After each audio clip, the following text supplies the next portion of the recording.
Richard, to get us started, give me two truths and a lie, please. All right. Tried out to play professional baseball at age 34. Huh? Um, I'm a direct descendant of the Surgeon General to George Washington in the Revolutionary War. Huh? And I prefer mountains over the sea. All right. These are excellent. Tried out for professional baseball at 34, descendant of the Surgeon General under George Washington, and you are a mountain guy, not an ocean guy. I'm gonna guess that you like the beach, Richard. Lucky guess. Lucky guess. Yes. I am a beach person, although I love my mountains. I find myself on a beach. That's where I find my peace. Let's put it that way. Yeah. Well, I can't just take total credit for this. Richard and I were talking beforehand, and we talked about how much you like the beach. So I sort of had inside information on that one. I couldn't help myself. I was going to guess something else, but then I just, I'm like, here we are. So tell me about baseball and the Surgeon General. So baseball, I had a dear friend of mine at the time he was a pitching coach for the Marlins. And living in South Florida, the Marlins and the St. Louis Cardinals have a training facility, and I'd go in and kind of hang with him and throw some batting practice and things like that. And I said, I'm in pretty good shape. Let me see what I can do. And he put me out on the backfields with players that I've never seen or known, and neither is anybody else for that matter. And they you go through scrimmage games and things like that. And I remember I sat in three games. I sat on the bench in one, played a little defense. I'm an outfielder in the other, and then I remember getting up to bat, and there was this kid. I don't even know if he shaved yet, and he was about 6'5", standing on top of a mound, and he pitched the ball.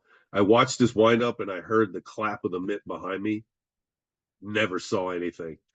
And at that point, that's when I went, okay, I just laid the bat down on the plate and just kind of walked back and said, this is not for me. Yeah, it's not for the you could be 34, but you needed to have started, 15 years before that. But yeah, so it was fun though. I got to know the organization pretty well, and it was an interesting experience, put it that way.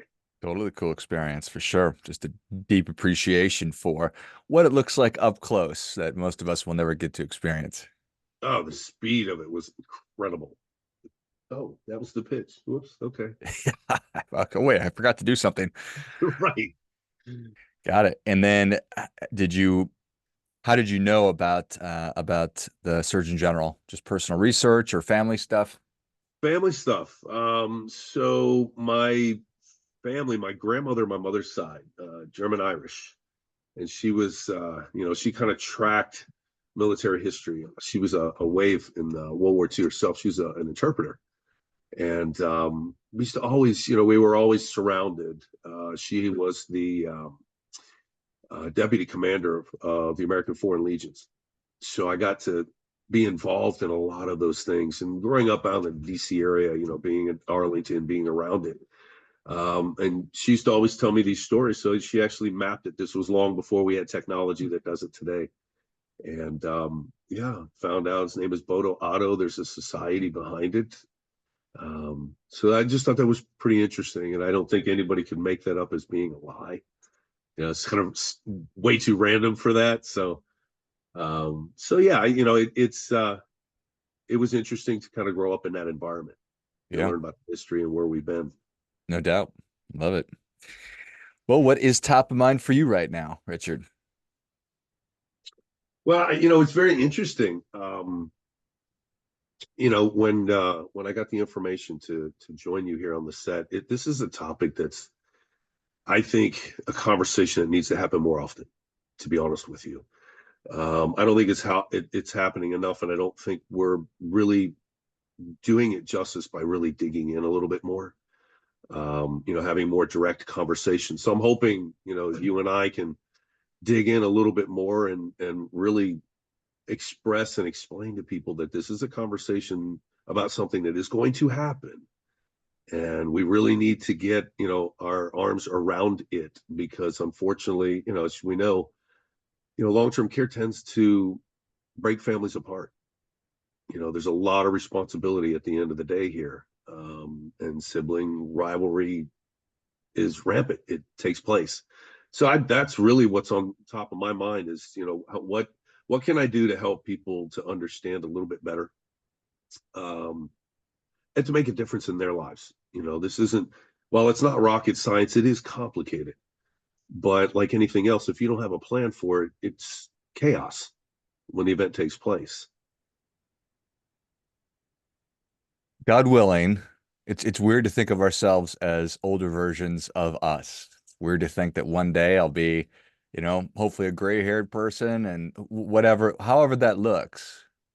But there are sets of problems or conversations that have to have and caring for aging versions of ourselves one day. But right now, caring for our aging parents, that's something that I don't think that artificial intelligence is going to take care of.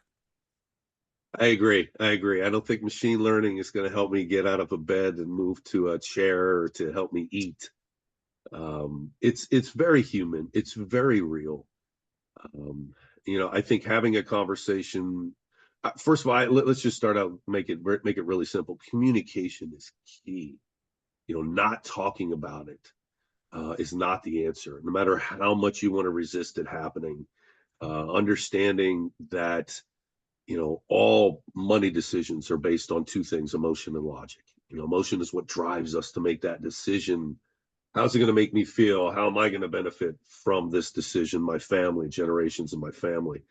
And logic is that mathematical proof, if you will, or other form of confirmation that confirms that an emotional decision should be executed. And while that may sound simple, we really need to think about where or how that conversation is coming about. Like, if you look at the ages of the folks that should be having the conversation, we call those wealth conservationists, right? Your age 55 to 70. That is perhaps the most emotionally trying time for making financial decisions that anybody would ever go through. And I think just to understand what that truly means, retirement for the younger ones on the younger end of the scale, retirement's right there on the horizon, right? So we tend to ease off the throttle of being aggressive on the portfolio. We're writing the last of really big checks to hopefully soon be an empty nester. You're in your peak income earning years, so you're thinking about, really capitalizing on your retirement or spousal retirement support. But then what happens? You just dropped mom off at a facility, or you had to make arrangements to get her some help. And you get back in the car and you look at each other, and the first thing out of your mouth is, honey, if this happens to us, how are we situated for this? And I think just having a clear understanding, that's where this comes from. And it's already stressful enough. I think another way that I like to help people approach it is to truly define what long-term care really is. When you close your eyes and you think long-term care, George, you and I, and just like everybody else, you're thinking nursing home, and I'm on a gurney and I got nurses coming in. And realistically, most people who need care, they don't want to be in a nursing home. And most of them are not in a nursing home. That's kind of an end of life thing. It's beyond, the scope of what a family member or outside caregivers are able to perform. And, statistically, I'm not a big statistics guy, but I do share a few. We all have access. I'm a little older, so I have the AARP stuff coming in the mail myself. And, you read things, 7 out of 10 retirees will need some form of help, or 2 or 3 people over the age of 65 will need some form of help. But what does it say about the remaining 3 of 10 or the other 1/3? They're dead. I mean, I'm sorry to be so blunt, but let me put it a different way. Do you want to live a long, healthy life? I do. Of course.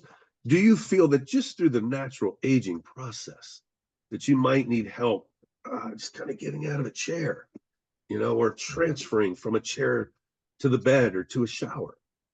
Well, without anybody around, that's help. That's long-term care. You're deemed unsafe in your environment at that point. That's an extended healthcare issue in retirement. So just getting into the nitty-gritty of people telling, well, it's not going to happen to me. I want to die quietly in my sleep. Yeah, so does everybody else. But tell me that just because you need help getting out of a chair, that you're going to want to miss the time with your grandkids. You're going to miss those moments sitting around Thanksgiving dinner. So I think that helps, when you're trying to engage parents, and tying it to trying to engaging with your siblings. I think it's just, again, communication is key. Understanding what it is, understanding that this is going to happen. This is as sure as the sun is going to rise, unless you are no longer with us, that you will need some form of help. But that's really where I like to start the conversation. I think at that point, it kind of takes everybody's temperature down a little bit. So let's dig into it. What's next? What should we talk about next? That's where I like to start. I think that makes a lot of sense. And you talked about the emotion and then the logic. And when it's a conversation like this, that I certainly, like we've been talking about, I don't think I'm going to die. I certainly don't think I'm going to become disabled, and I'm never going to get old and need care, because that's for old people. But the reality is that 7 out of 10 people need care. 3 of those that don't are probably deceased, sadly. So I am with you for all of that. So getting somebody's attention and then backing it up with the logic. Do you want to live a long life? Yeah. And what are the odds that you'll need some kind of care? They're decent.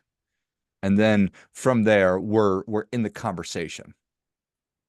Right, right.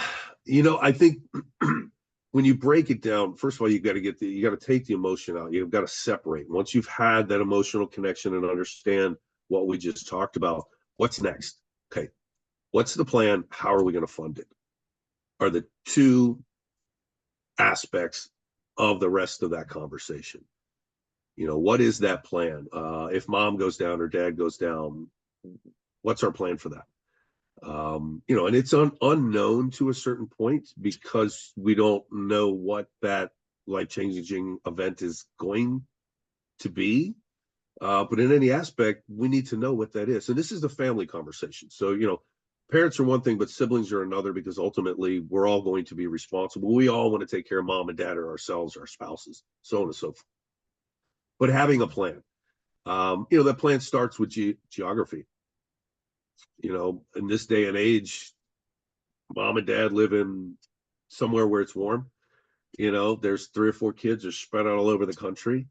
So planning for care is when that triggering event takes place, either it's, activities of daily living, or the cognitive impairment that renders us unsafe. What are we going to do? Who's going to do what part of that? And then funding, how is it going to be funded? Oftentimes we hear, folks that, and advisors alike, our clients can self-insure, and I think there's some terminology issue there. No, it's not actually self-insuring, it's self-funding. It's an immediate lost opportunity cost to take money out of circulation in your portfolio to pay for healthcare. And you never know how much it's going to be. What's an interesting fact is, those that feel, really, to round it out this way is probably the easiest way to describe it. When I first have this conversation, I do a lot of seminars and things like this. So I'm sitting in front of crowds, and my first question typically is, so by show of hands, how many of you have, are, or anticipate being a caregiver? And almost 90% of the room just immediately raises their hand. They fit into one of those 3 categories. And let me ask you a question. When you were in the thick of it, so to speak, and you were providing that care, what do you think the most important thing in your mind was if you had 2 choices? Did you need help, or did you need money? And help overwhelmingly is number 1. I just want the help. But help costs money. It just depends on whether you're at home or you're in a facility, and at what level of that facility. But I think if you stuck around, what is the plan and how are we going to fund it? And you make it a non-emotional conversation. If this happens to dad, then depending on what that care level is, this is what we're going to do. And, it's also important to understand that the person who needs the care, while their life is impacted inevitably it's everyone else around them whose lives are going to change. We've all heard stories of, folks that are, maybe my age in their mid to late 50s, and they've had to cut their career short because there's no one else around to take care of a parent, or they're moving them in. So, you immediately have to take a look at your surrounding. Is this going to be a safe place for an aging parent that can't get around very well? Do I have to widen the doors for wheelchair access? Do I have stairs in the house? I mean, there's so many different things. But I think a lot of times it's just, first of all, it's incumbent upon the family to come together. But to really express what's involved in that, I think, is probably the key to get them to truly understand at that moment of truth, what is it that your duties will be? And I think that kind of takes us to like the next level of the conversation. All this makes a lot of sense to me. Having a plan, figuring out how you're going to fund it. I mean, all we can do here, because we don't know, it could be a fall where we have a broken hip or bone, and it might be short term, but that's still going to require care, or it might be a chronic condition like dementia or Alzheimer's that we can be preparing for. But without a plan, then we're all going to be running around like a fire drill with our hair on fire, and see if I can come up with another fire example of some kind. But you understand what I'm saying? Yeah. So it just positions the person who will receive the care and then the family for success as well, because without that, it will be chaos and there will be infighting, and it'll be a financial strain, an emotional strain, all of these things. Absolutely. Absolutely. And you brought something up that's interesting. All long-term care events begin in the emergency room. Think about it. Whether it's physical or mental, at some point there was an accident. And at that point, now the clock starts to tick. I think making sure that families are aware of just exactly what's involved being the difference between a caregiver or a care coordinator. Two totally different things. So let's just kind of clarify from a planning perspective. And I wrote a couple things down I just wanted to share. So time of the event takes place, right? In the emergency room, doctor comes in, mom, dad, they're going to need some help. Whatever that situation, that scenario is, they're going to need help. Okay. So let's just kind of walk through what happens. So the doctor's going to order a plan of care. Okay. This is what we see over the certain next period of time, and hopefully we'll get better. And it could be at home. It doesn't really matter at this point, whether it's at home, an adult daycare, an assisted living facility, in whatever capacity they're in. They need help, period. So let's just make it easy there. So after the doctor orders a plan of care, now somebody's got to contact the facilities, right, to make sure that care will be rendered. If need be, if it's outside of the home, then who's going to provide the transportation a couple, 3, 4, 5 times a week? If there are no facilities, if it's not a facility related event, but you need expertise at home, okay, well, somebody's got to arrange that, and they've got to vet all these people, and doesn't match the doctor's care, and what kind of time frame, and who's taking off work. Are we still working? Where are the kids? We have grandkids. Transportation to and from doctor's offices just for follow-up. Again, if you've got family members that are spread out all over the place like we typically are these days, that becomes a nightmare, logistically. What if there are multiple facilities needed? Like you said, what if you fell and broke your hips? You've got PT, you've got OT. Okay. Sometimes they're done in the same spot, but what if they're not? Okay. If home care needs to be done and it needs to be coordinated with facility care, who does the coordination of that? And then of course, how is all this going to be funded? Like, who's going to be responsible for paying all those bills? They certainly want to get paid, otherwise you're not getting the care that you expect. And if you take just those things, and that's just the instant you're in the emergency room, think about that. That's the minute the doctor says, unless you're a nurse or you're in the industry, spouse, child that lives next door, this is how this is going to look. Wow. So now what do I do? Where do you even go from there? Like, how do you leave the hospital at that point if you don't have this already down? And that's what I meant by communication is key. And, again, I tend to be a little direct about it, but, these are the things you should consider. And at that point, that's a full-time job. Mm-hmm. So what does the sibling life look like? What is the spouse?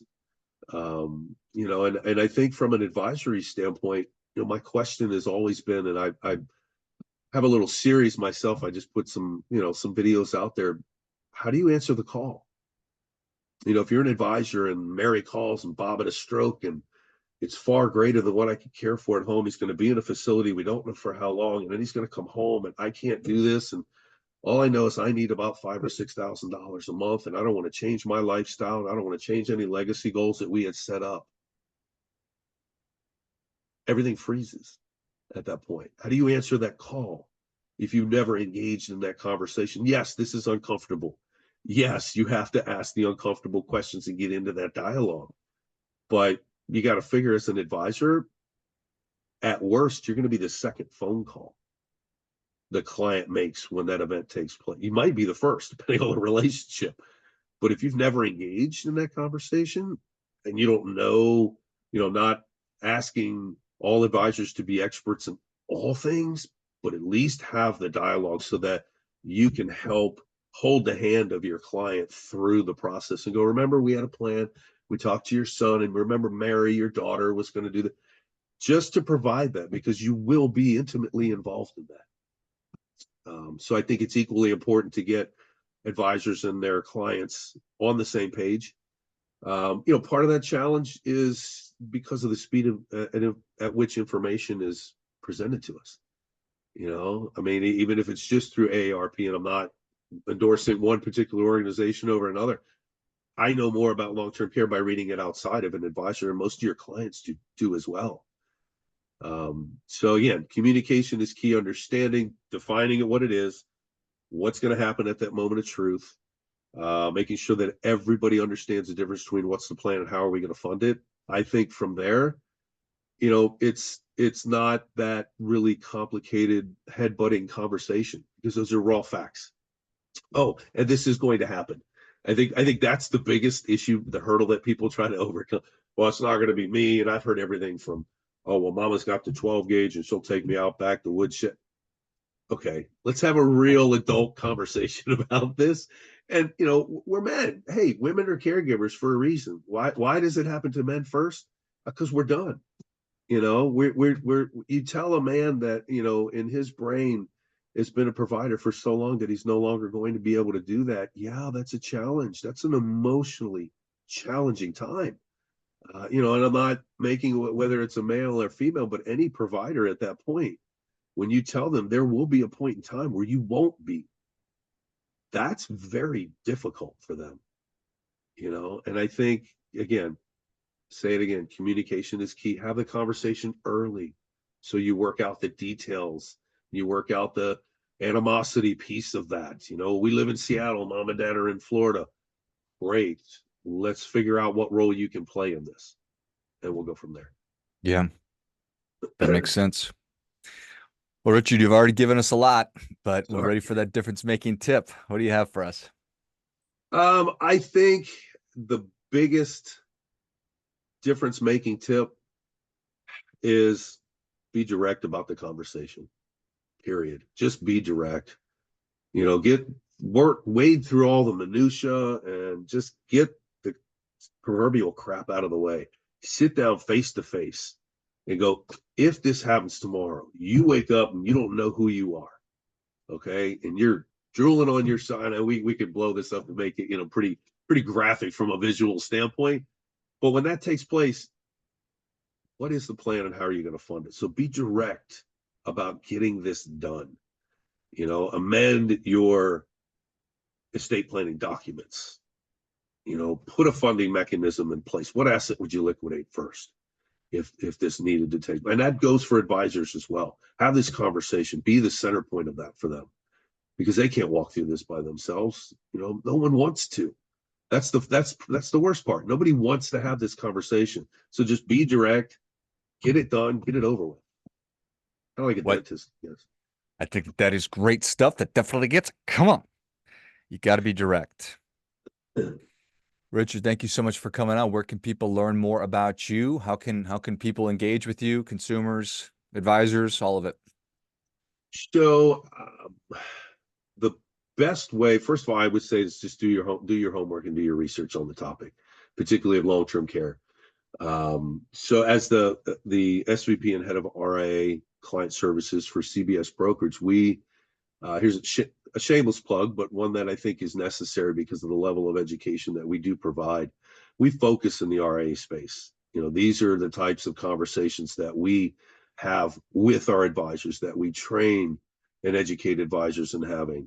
We also will be directly involved with their clients if they're uncomfortable or they're just learning, this level of conversation. So CBS Brokerage is the name of our company. And, again, in the RIA space, they're challenged to a very, at a very tough degree or tough level at this point, because the clients are asking for additional ancillary services through that relationship, and they need a partner, someone who actually understands. They're very good at managing money, just like we're very good at this side of the game. To get more information is to really engage with your advisors and have the advisors and RAs engage with us. At the end of the day, we're here to help the client experience, and that is to help those clients walk down these difficult paths together. And I think, that's the best way, to find out more information and to get in touch with us. And how can we help your company, your RIA, and YouTube? We do a lot of videos that are out there, so consumers and advisors alike can find us. We've got a bench of incredibly talented, long tenured folks in the industry, from advanced planning to simple things like long-term care. We focus on the risk management side. So your family protection, your life, your disability, your long-term care, your income planning. And then, of course, in the advanced space, we've got one of the top folks who is a JDLLM in taxation. And there's a lot of things that are coming down, as from a tax standpoint. A lot of sunsets happening, a lot of changes that are about to take place. And we like to be a true partner. We sit on the same side as the client. We understand what you're going through. Excellent. What's the website? CBSBrokerage.net. Perfect. If you enjoyed this as much as I did, show Richard your appreciation. Share today's show with a friend who also appreciates good ideas. Go to cbsbrokerage.net. Check out the resources that Richard's been talking about. Find them on YouTube. I'll link all of that in the notes of the show. And be direct. Have the conversation. Get the resources that you need. Thanks again, Richard. You bet. Thank you, George. Thanks for having me. Enjoy the day. Finally, a friendly reminder. Never be anybody more interested in your financial success than you are, so act accordingly.